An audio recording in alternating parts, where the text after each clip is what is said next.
আল্লাহ তাআলা কিয়ামতের দিন সাইয়েদনা নূহ আলাইহিস সালামকে বলবেন, নূহ তুমি কি দাওয়াত পৌঁছিয়েছো তোমার উম্মতের কাছে? নূহ আলাইহিস সালাম বলবেন, হ্যাঁ আমি পৌঁছিয়েছি।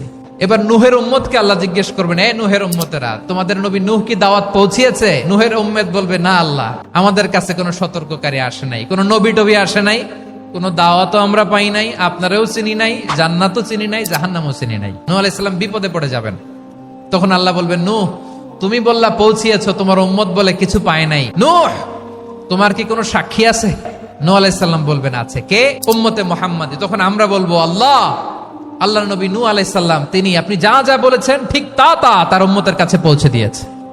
এবার নূহের উম্মতের সাথে আমাদের ঝগড়া লাগবে। তারা বলবে, তোমরা আসছো আমাদের হাজার হাজার বছর পরে, তোমরা কি করে জানলা? তোমাদের সাক্ষী ধর্তব্য হবে না?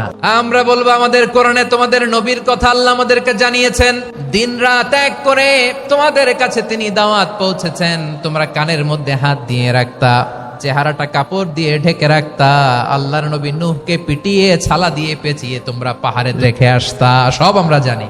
আমরা যখন বলবো এই কথা, নূহের উম্মত চুপসে যাবে। তখন আমরা সত্য বলেছি কিনা এটা আল্লাহ তাআলা জানতে চাইবে বিশ্বনবীর কাছে। তখন বিশ্বনবী আমাদের পক্ষে সাক্ষী দিবেন। আওয়াজ করে বলেন, আল্লাহু আকবার।